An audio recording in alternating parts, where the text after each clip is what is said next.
2시간 전에 마감한 트레이더가 생생하게 전하는 글로벌 마켓 리뷰 델타1입니다.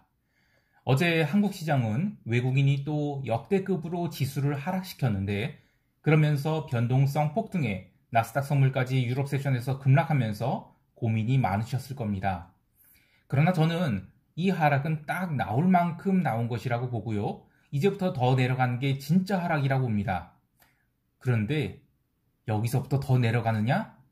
저는 그건 약간 좀 빠르다고 생각을 해요. 하지만 이제는 꺾인 것 같다고 생각합니다. 그래서 꺾였다고 품매수냐? 그건 아니죠. 품매수는 굉장히 전략적으로 해야 되고 그래서 품매수 타이밍은 여기서 쉽게 이야기는 어렵습니다. 하지만 어쨌든 상승 쪽은 이제는 좀 끝난 게 아닌가 생각을 합니다. 자, 그리고 언론에서는 자꾸 미국 시장에 초점을 맞추고 있는데 어제 처음으로 유럽 변동성 지수가 미국 변동성 지수를 초과해서 올랐어요. 마찬가지로 독일 10년물이 드디어 마이너스 0.156%까지 올라가면서 신고가를 쳤는데 금리가 신고가를 친 거고 채권은 이제 신저가죠. 핵심은 지금 미국이 아니라 유럽에서 뭔가 심각한 지각 변동이 일어나고 있다는 거예요. 자, 시장 리뷰 오늘도 꼼꼼하게 해보겠습니다. 먼저 아시아 세션부터 갑니다. 코스피 시장은 시가가 이 정도면 약보합이라고 봐도 될 정도로 마이너스 0.5%대 하락으로 출발했습니다. 그리고 바로 시장이 부러지거나 한 것도 아니었죠. 근데 재미있는 것은 첫 10분 동안 외국인들이 2,500억 정도 선물을 매도하고 현물을 매도한 거 그렇다 치는데 아니 선물 매도를 하는데 선물 미결제 약정이 늘어나는 게 아니라 줄어드는 겁니다. 아무리 그래도 그렇지 장 초반 30분은 그래도 신규 진입자들이 있어서 미결제 약정이 일단은 늘고 보는데 이렇게 되면 어제 외국인이 위로 열심히 지른 거 이거 손절하고 있구나 라는 생각을 해야 되는 것이죠. 최근 들어 외국인이 선물은 계속 매수했어도 현물은 그렇게 강하게 매수하지 않았는데 오늘은 현 선물 매도를 10분 안에 굉장히 부지런하게 때렸어요. 그러면 이거 시장 부러지겠구나 바로 판단을 해야 되는 겁니다. 근데 여기서 고민이 제가 이제 선물 매도를 갖고 있어요. 선물 매도를 이제 간신히 이제 손익분기 전까지는 도달을 했죠. 근데 이제 6월물 푸드 420을 너무 바닥에서 매도를 친 거예요. 또 콜 435 매수를 해지를 했는데 이것도 상당히 비싼 가격에 샀죠. 물론 저는 이 콜 435와 430을 커브드 콜로 옛날에 왕창 매도를 했기 때문에 이번 물의 손실은 아니에요. 하지만 콜 435가 이렇게 눌리고 또 풋 매도는 이제 확 올라와 버렸기 때문에 이 굉장히 고민이 되는 것이죠. 그럴 때 어떻게 반응을 해야 되냐. 이게 이제 프로 트레이더와 아마추어 트레이더의 좀 차이입니다. 일단 콜 435 해지 매수한 것은 그냥 깔끔하게 불태운다 생각하고 잊어야 돼요. 그리고 풋 420 매도를 이미 BP 위로 올라간 손실 상태인데도 빨리 줄여야 됩니다. 그래서 저는 절반으로 줄였고 그리고 선물은 제가 이제 소대급 매도를 쳤는데 이거를 중대급으로 다시 늘려서 때려요. 그래서 이제 선물 매도를 좀 적지 않게 쌓았어요. 이게 몇십 계약씩이나 아니지만 어쨌든 그래도 적지 않게 때렸고요. 그리고 이 420 매도가 변동성까지 늘어났기 때문에 손실이 커요. 그래도 여기서는 빨리 손절을 해야 됩니다. 그래서 이렇게 되면 콜 해지 매수도 억울한데 손실 났는데 풋도 이젠 비싸게 손절을 해야 되고 이러면 양 싸대기를 맞는 거 아니냐 하실 수 있잖아요. 근데 이젠 시니어 트레이더라면 이건 양싸대기를 맞더라도 빨리 익스큐션 해 나가야 됩니다. 시장이 이렇게 급변할 때는 버릴 것은 버리고 취할 것은 확실하게 취해줘야 되는데 늘 자기가 왜 이 포지션을 잡았는지, 그러니까 선물 매도가 저희는 이제 핵심 포지션이니까 요거를 왜 했는지를 생각을 해야 됩니다. 그러면서 시나리오 변화가 생겼으니까 능동적으로 대응을 해야 되는 것이죠. 자, 이 선물 매도를 쌓았더니 지수가 급등을 해서 풋매도 420 때린 게 이 크레딧을 확보하고 콜 435 매수를 해서 마이너스 델타를 줄이는 것. 요게 이제 해지였던 거예요. 그러니까 풋매도와 콜 매수가 주된 포지션이 아니라 선물 매도가 주된 포지션이라는 겁니다. 그래서 만약에 경험이 적은 분들은 이거 해지한 게 너무 손실이 나는데 하면서 콜 435 물타기를 하거나 풋 420 매도를 더 때리잖아요. 그러면 이제 포지션이 주객이 전도됩니다. 해지가 아니라 내가 뭘 한 거지 나중에 생각도 안 나요. 그래서 뭔가 이제 시장이 급변하게 되면 내가 원래 갖고 있던 트레이딩 아이디어가 무엇인지 그리고 어떻게 해지를 했는지 그것을 생각해야 돼요. 자, 저는 트레이딩 아이디어가 하락이었어요. 그런데 하락이 언제 올지 몰랐죠. 그래서 선물 매도를 조금씩 쌓기 시작한 거고, 근데 월요일날 너무 많이 올랐기 때문에 내가 하락이 틀렸을 수도 있다. 그래서 해지를 들어간 것이에요. 그런데 외국인들이 선물 매도를 10분 동안에 꺾기 시작했잖아요. 미결제 약정을 줄여가면서. 그럼 이거는 뭐예요? 얘들 롱 잘못 봤다라는 것을 걔네들이 인정하고 있는 거예요. 그럼 우리는 감사하죠. 바로 선물 매도 때려야 되는 겁니다. 자, 다시 얘기를 돌아와서 외국인들이 현 선물을 뭐 이렇게 드립다 매도를 하니까 베이시스가 다시 마이너스 1포인트까지 악화됐어요. 그러면서 이제 프로그램 매도가 무려 1조 1000억이나 쏟아져 나왔습니다.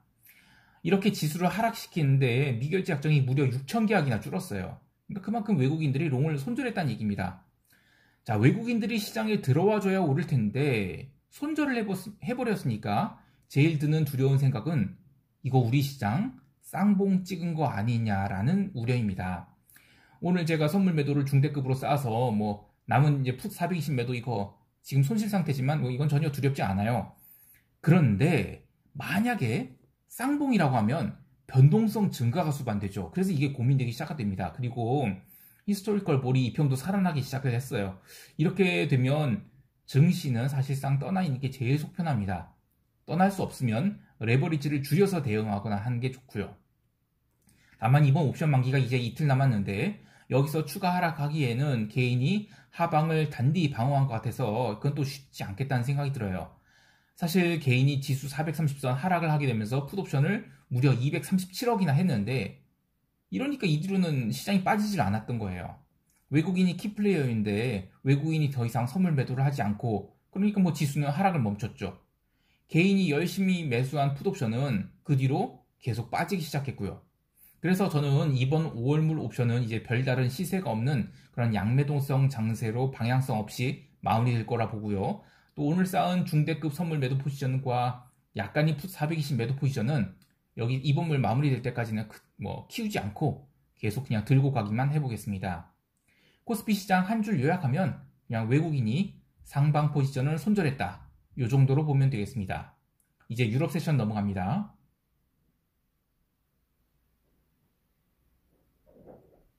오늘 유럽 세션은 참 중요했어요. 사실 증시는 얼마 밀리지 않았지만 증시 하락보다 무서운 것은 채권 시장이 신저가를 기록했다는 것이죠. 뭐 다른 시황에서 오늘 독일 10년물이 드디어 마이너스 156 여길 찍었다는 것을 얼마나 무겁게 다룰지는 모르겠어요. 그런데 저는 오늘 글로벌 마켓 무빙에서 독일 국채 신저가를 탑 이슈로 찍고자 합니다. 제 채널 구독하시는 분들은 기억하시겠지만 새로 유입된 분들을 위해 간단히 언급하면 저는 독일 10년물이 플러스로 돌 것에 올해 내내 베팅을 했다가 세게 아주 한번 손절당하고 다시 포지션을 잡았죠. 제 평단이 마이너스 0.225이기 때문에 이제 오늘부터는 웬만해서는 안정권에 들어가지 않겠나 싶어요. 독일 국채 불미 상승이 이제 의미하는 것은 여러 가지 의미인데 미 국채와 달리 유럽은 오랫동안 마이너스 채권을 발행해왔고 경제가 빠르게 회복되고 있다지만 유럽은 유로존, 그러니까 단일 국가가 아닌 선진 시장과 EM 시장이 공존한 나라예요. 그런데 단일 화폐를 쓰고 있다면 그리고 물가가 빠르게 오른다면 사고가 안 날 수가 없어요. 그래서 저는 미국 10년물 금리 상승은 중간중간에 노이즈 정도로 작용할 수 있다면 유럽 10년물 국채의 금리 상승은 노이즈가 아닌 빅 이슈로 생각하는데 한국 언론에서는 너무 안 다루고 있는 것 같아서 저 혼자라도 좀 열심히 떠들어 보겠습니다. 자, 헌데 이제 의미 있는 자리까지 내려왔고 여기서 컨센서스가 형성되기 시작하면 독일 10년물 국채 부서지는 것은 이제 시작이 아닌가 싶어요. 혹시라도 저 따라서 10년물 국채, 그러니까 독일 국채를 매도하실 분들에게 말씀드리면 이거는 1억당 한 3, 4계약 이상 매도하면 부담스러워요. 증거금이 뭐 계약당 3,000유로도 안 되는데 증거금을 10%도 안 쓰면 뭘 선물로 때리냐? 이게 무슨 의미가 있겠냐 하실 수 있는데요. 저는 올해 채권 시장 변동성이 아주 클 거라고 생각해요. 그래서 현재 유럽 채권 증거금은 과도하게 낮은 상태라고 보고요. 물론 그렇다고 해서 뭐 증거금이 계약당 5,000유로 이렇게 오르진 않겠지만 증가하는 변동성을 감안해서 과한 포지션을 잡지 말라는 것을 이야기하는 겁니다. 또 하나는 웬만해서는 채권은 손절매를 하지 말아야 된다는 겁니다. 10년물 국채가 플러스 전환될 때까지 계속 밀고 가자는 것이죠. 이런저런 이유로 뭐 금리가 급격한 변동성이 나와서, 그러니까 지금은 이제 뚝 하고 금리가 부러지는 거죠. 그래서 손절하잖아요. 그럼 포지션 털리기만 하고 돈을 벌지 못해요.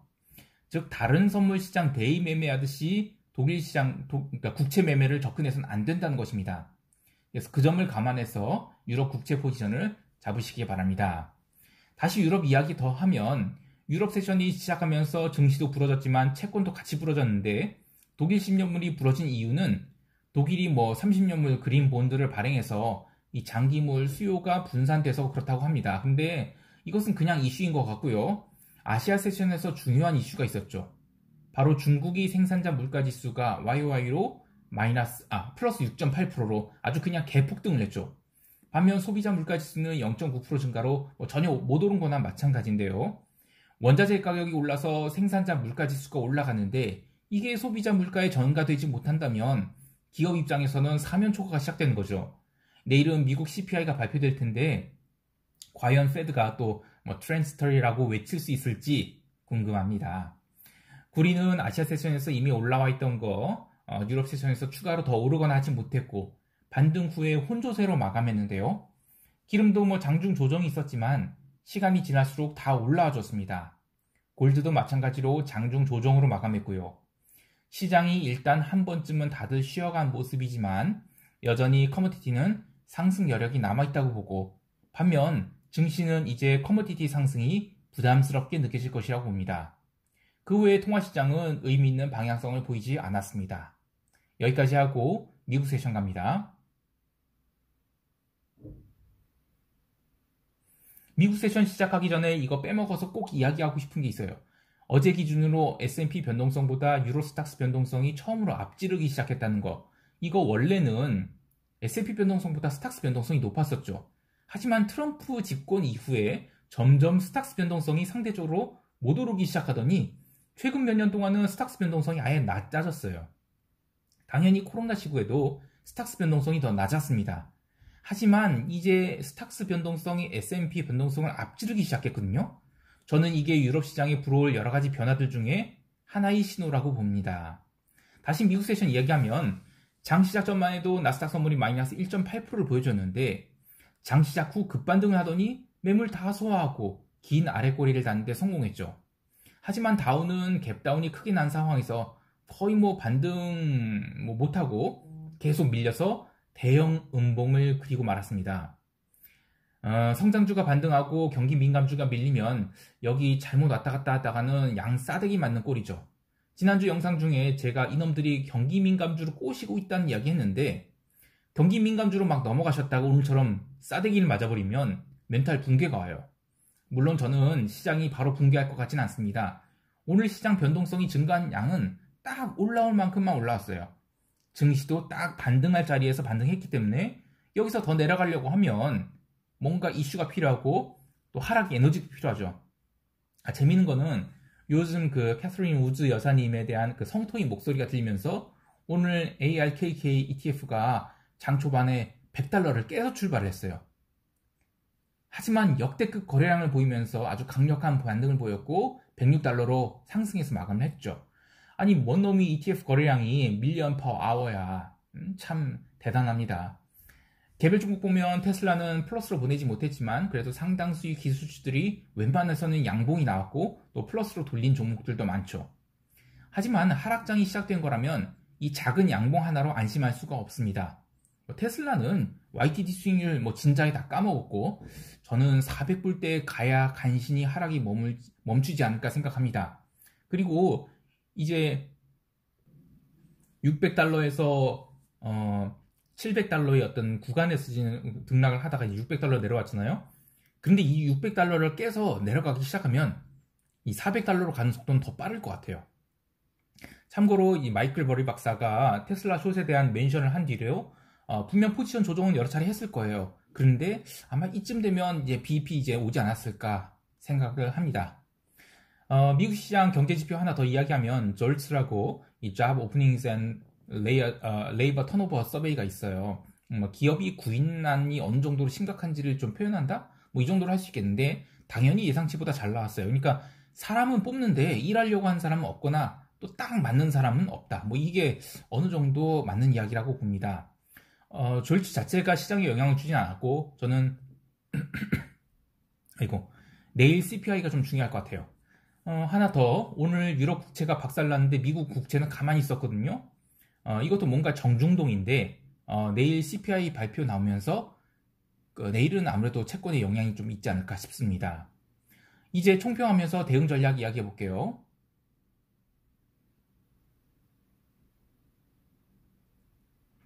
시장이 급락을 했다고는 하지만 딱 올 만큼만 하락을 했어요. 문제는 이 드라이버가 없다는 거예요. 외국인들이 어제 롱포를 다 치워버리고 다시 생각할래 뭐 이러고 있잖아요. 어제 대만도 무려 3.79% 하락을 하면서 순식간에 62평까지 밀렸어요. 이러면 급등을 생각하기보다는 이제는 올라오면서 레버리지 관리하면서 숏을 치는 게 맞죠. 게다가 우리 시장은 옵션 만기주라서 종합주가지수 3200을 중심으로 등락을 여러 차례 보이면서 변동성을 하락시킬 거라고 봐요. 어제 하루 하락해서 풋옵션에서 엄청난 시세가 났다고 하지만 이것은 좀 이례적인 현상으로 월요일 뭐 고점에서 풋을 사서 뭐 어제 고점에서 털었다. 월요일날 저점에서 하여튼 그런 식으로 뭐 풋옵션에 매수를 해서 무용담 화려하게 하시는 분들 이런 말들은 좀 걸러야 돼요. 왜냐면 월요일 고점에서는 풋을 살 이유가 굉장히 그러니까 드물었어요. 뭐 그냥 단순히 풋이 너무 싸게 보여서 샀다? 뭐 이 정도 외에는 풋을 살 만한 이유가 전혀 없었습니다. 그래서 또 그리고 이제 어제 이제 고점에서 풋을 터는 거 이것도 쉬운 일이 아니었습니다. 그래서 저런 매매를 해서 돈을 벌었다고 하면 그건 진짜 우연히 돈을 번 것이거나 아니면 요 입으로만 돈을 번 겁니다. 그래서 월화 흐름에서는 당연히 계좌에 손실 입는 게 뭐 당연하고 그런 손실은 두려워하거나 부끄러워할 필요가 없습니다. 늘 현재보다 미래에 대한 전략을 고민하면서 단기적으로는 대응해야 되는 거고 장기적으로는 방향성에 대한 고민을 해야 되는데 저는 이제 시장 죽었다고 봅니다. 기억하실지 모르겠지만 420에서 430 구간에서 개인들이 아주 주구장창 주식을 매수해서 받쳤던 게 올해 1월에서 3월입니다. 그리고 4월은 사람들이 손을 놓고 있었죠.